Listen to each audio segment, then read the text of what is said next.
All right, we're coming at you again. I'm Dr. Jeremy Hess. Dr. Jeremy Hess here with AMPED, and we are interviewing Dr. Tyler Schwanz. We're excited to have him on this morning. Dr. Tyler's out of Ohio, Waterville, Ohio specifically, if you know where that's at in the Ohio world. But man, so many people, Dr. Tyler, have been, loving these AMPED Unplugged interviews. Just kind of gives a glimpse into the life of docs who are, currently in practice, young docs, or even older docs that are still young at heart.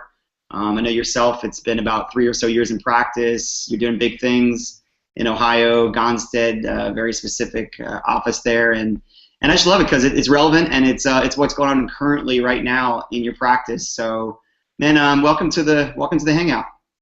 Thanks for having me. This is fun. Yeah, so I'll just give a little quick background about where you're at and where the heck is Waterville, and maybe just kind of what style of practice you have and what's going on there. Yeah, so Waterville, Northwest Ohio, population about 5,000 people. I don't know what my dad was thinking when he moved here and opened up practice. I practiced with my dad. That was always the plan, going to come back and follow in my father's footsteps. But it was cool because I met Dr. Michael and Dr. Jeremy and Dr. Sam and Dr. Zeus and Rusty and like everybody, all my really good friends in chiropractic school. I met those guys and kind of grew in my understanding of chiropractic and my understanding of how to grow a practice. And I decided at that point in time that even though I was going to come back and practice with my dad, I wasn't going to come back and be the kind of associate that kind of bled a practice or sucked on a practice's success until eventually a base had been built. I wanted to come in and hit the ground running and bring something to the table. And I think that's what I've done since coming to practice with my dad, and we've grown it significantly since coming back, and it's been a really good experience, I think, so far. So. Yeah, I love that because you're right. A lot of times we, whether the situation, people want to go to established practice and just kind of ride the wave, right? Yeah. And I love the fact that because we have a lot of people part of the AMP program who have dads or moms in practice, and sometimes they've chosen to, hey, mom, dad, I love you, but I want to open my own practice. And a lot of times, like your case, which is challenging. I know you love your dad and you have a wonderful, wonderful relationship with your dad, and you've chosen to go back into the practice and not only help dad, but really you open your own practice essentially within the practice and just kind of combine the two. So. And constant technique, right? Correct me, and maybe talk about your technique a little bit, specifically why you're different, and also if you shed some, maybe just you don't have to get exact, but maybe some of the growth you've had since you've been there for what, 3 years now or two years? Yeah. So as far as the technique goes, we do Gonstead, and as far as we're concerned, it's about as similar as Clarence himself would have liked it to be. So yes, the question that I always get when I say that I do Gonstead is, do you really gown everybody? Do you really scope everybody? And we gown everybody, we scope everybody. There's some other Gonstead people that are in AMPED, and I think people think that it's a really big barrier to being able to do volume. And it really doesn't have to be. There are certain ways and office setups that make it very doable. We gown everybody, we scope everybody, we motion digital palpate everybody, we take full spine films, all that kind of stuff. And we believe that it's the best way that we in our office can possibly adjust, and the most efficient way that we can do that. That being said, I never would knock anybody's technique. There's a lot of great ones out there. But my dad did Gonstead, and again, I hate to keep on harping on that. When I came to chiropractic school, I didn't actually know that there were other kind of chiropractic techniques at all. I just thought that that's what chiropractic was, and so you can imagine when I learned about like network and like all these different things coming to school, I was like, what the heck is happening? I had no idea what any of that was. The first time I saw like a crane occiput lift, I was just, my eyes like bugged out of my head, like what the heck is happening? It's all chiropractic, but yeah, it's all very different. So, but yeah, we do Gonstead. My dad and I are very congruent in that. Actually, it's funny you should mention that. One of the things that I remember early on in practice was probably one of the most challenging things, but the very first like big challenging thing in practice that I remember. It was the first time that I was seeing a practice member who had started with me. I brought him through the entire process, and they requested up at the front desk actually to be transferred over to my dad. Hey, Dad. There's that. We're actually broadcasting live. It was a unique situation, and how it was resolved. My dad actually came into the room and analyzed that person the same exact way that I did, scoped and palpated, and looked at the X-ray and said to the practice member, he said, he's doing exactly what I would do. You're in good hands. You're almost there. Just trust that your body's healing, and soon your symptoms will reflect that. And wouldn't you know, I'd been seeing this person for a few weeks at this point in time, and it was just very frustrating. It was a very difficult case, and I think by and large I was early in practice. I was young, and you'll all be in that same situation, or maybe you are right now. And you have to kind of gain that trust, gain that confidence, and that person thought that they could go to my dad and get different care or better care. And my dad totally backed me up and said, you know what, you're doing the right thing, you're in the right place, and gave them confidence. And just a couple adjustments later, they started to improve. And so that's really all that they needed.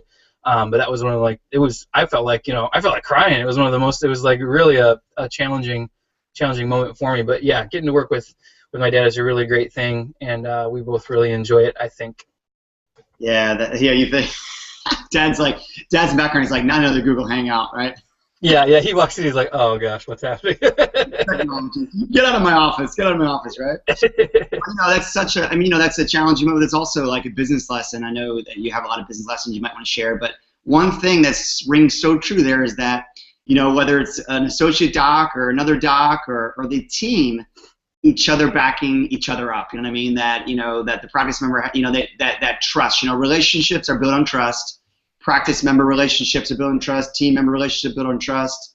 And, backing each other up is huge for longevity and growth in the practice, between team and practice member, but also team to team member, huge. So anything else, man? Just any other business, 3 years out, if you're talking to doc that's 2-3 years out or about to open, business lesson, man, anything that right at the top of your head is like, don't do this or do this. Yeah, something that is applicable to everybody, but I think is probably definitely applicable to someone doing hands-on adjusting or doing even Gonstead adjusting. In the beginning, sometimes you're afraid to recommend the amount of care that people need, and you may be afraid because of the cost. But you have to remember that people are used to spending sometimes $50 a week, $200 a month, $2,400 a year on medications to get through these same exact issues that they're coming in to see you for. And you're going to be vastly more affordable for that, and you're going to help them actually achieve some permanent correction, not just temporary relief with these conditions. And so you need to believe in the value that you are offering for individuals, and then you'll be able to recommend the care, not just that you think that they can afford, but the care that they actually need. And once they see the value in that, they'll come through you too.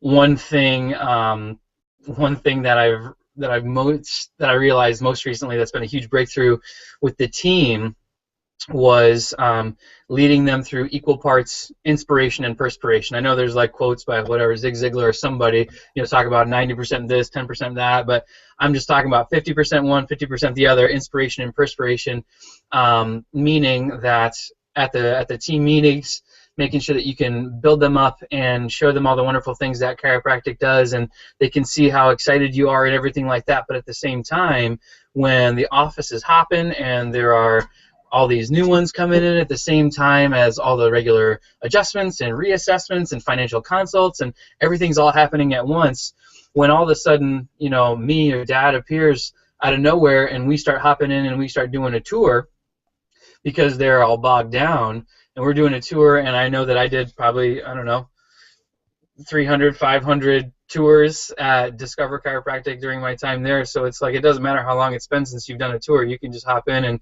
kind of go on muscle memory. I think I black out a little bit when I do it. And but yeah, you start giving the tour, and the team sees that. And I didn't make that up. I took some advice from another AMPED mastermind partner. They were like, yeah, every once in a while I jump in and I'll do a tour or I'll do a day one. And just so the team can see that you still know how to do that, and they know that you know exactly what they're doing, and they don't think that there's any kind of disconnection with that. So that's been a really good business practice too, just to help with the team.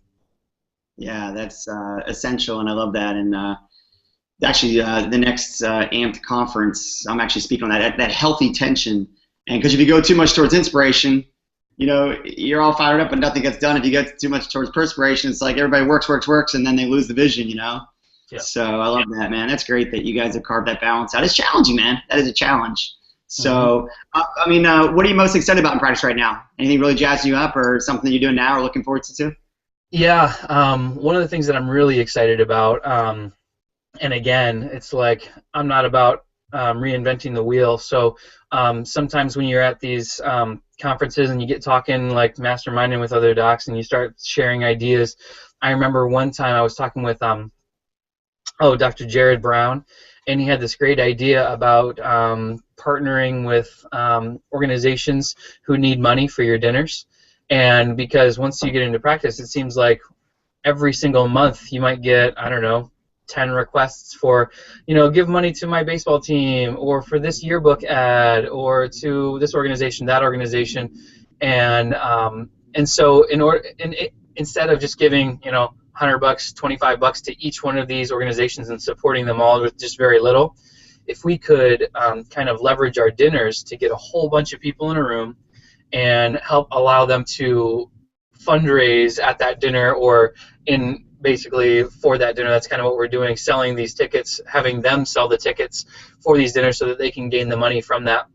And again, I didn't think of this idea, but they gain the money from those tickets 100%. Most fundraisers, they only get a percentage, but in this case, they get 100% of their profits, plus they fill your dinner with people that are not current practice members, that are there to support a cause, who will probably jive with your message, who are there expecting to spend some money on a good cause. So it's just a really good partnership, and then kind of community binder. So really excited about that. We're going to be launching that kind of model here, hopefully in the summer.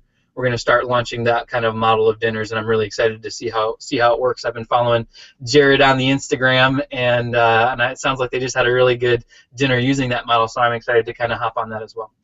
Yeah, Dr. Jared Brown, who is in Savannah, him and Samantha Brown at Bright Life Chiropractic, who are AMPED leaders. Yeah, you see the picture. Actually, I think it was last night. They had 100 people at their dinner.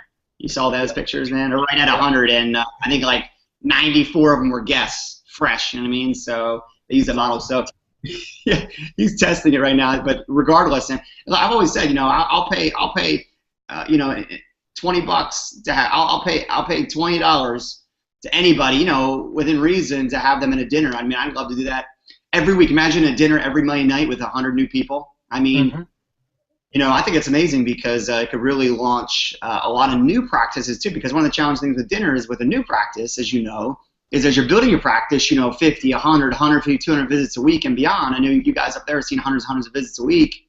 I think you're actually over 500 visits a week. I'll just put it out there. I know you're beyond that, but when you're new, it's like, to fill the dinners, you got to have people in your practice typically. So this is a great way to fill a dinner, even as a new practice, and have qualified people there. So it's exciting. Yeah, I can't wait for Dr. Jared and you guys to let me know what works best and what strategy, and then I'll do it. No, that's the idea. Good answer. All right, let's wrap up the call, man. Cover one or two more things real quick. What would you tell docs? Because there's a lot of docs, 3, 5, 10, 15, 20 years in practice right now. What would you tell them? One thing. I would tell them. I'd tell them that you don't have to build a practice that you hate, serving people that don't understand what you do, begging for money from organizations who don't value what you do, that there is a model, there are models there that you can, there are ways that you can build value, and only accept practice members that want to be there, who value it, and also will pay. Yeah, absolutely. Don't compromise. Yep. Right on. Love it. Students, what would you tell a student listening right now, whether they're in first try, first quarter, 10th try, 10th quarter? I know you're a huge, you actually are, you're the doctor liaison leader for our Life West AMPED Club, and I know they love you out there, and all the students do. But what would you tell students? I know you're on the phone with them a lot, or Hangouts, but.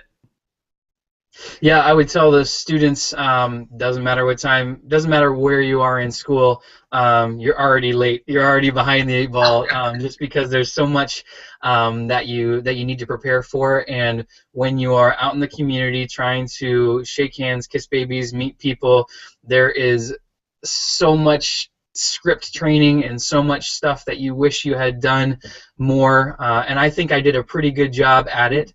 But even so, I could have done a better job while in school getting the doctor's report down. And I did my first doctor's report in the second quarter, and kind of fine-tuned it from there. But I could have gotten it even more fine-tuned so that on my very first one, I could have been even more effective. Getting my day one down, I remember doing it in the shower, every single morning before I would go to class. And even so, there's higher levels of it that you can really gain, because you can do it, you can learn it, and you can do it to a practice member. But when you get into practice, then you have to teach your team, and you have to do it at another higher level to be able to teach it. And so, bearing all that in mind, just start. I mean, it's probably what everybody says, but start now and really kick it into gear. Put yourself on a set schedule. I want to practice this on Mondays, this on Tuesdays, this on Wednesdays. So on and so forth, all the way through the finish line, through school, so that you come out and hit the ground rolling.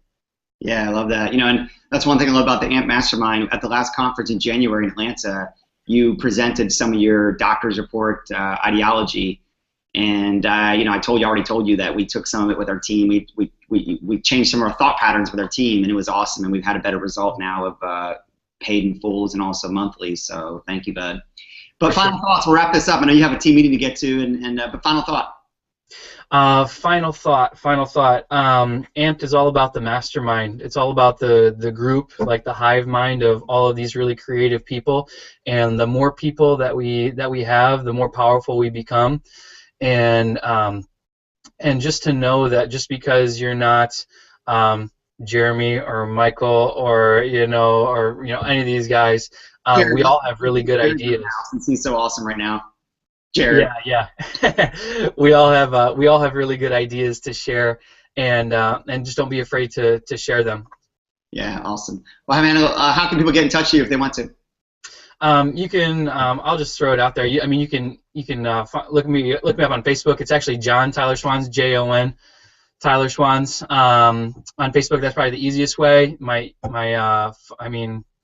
don't know if people typically give their cell number, but I don't even care. The girls are like, please give your cell. Maybe I'll make it work for the cell number. But yeah, you can email me. My email is just drtylerschwanz@gmail.com. That's a pretty easy way to get a hold of me too. Cool, awesome. All right, bud, man, it's always great hanging out with you and talking to you. Have a wonderful day. Have an awesome team meeting. We'll see you. Thanks, everybody, for watching today and tuning in. We'll see you on your next interview.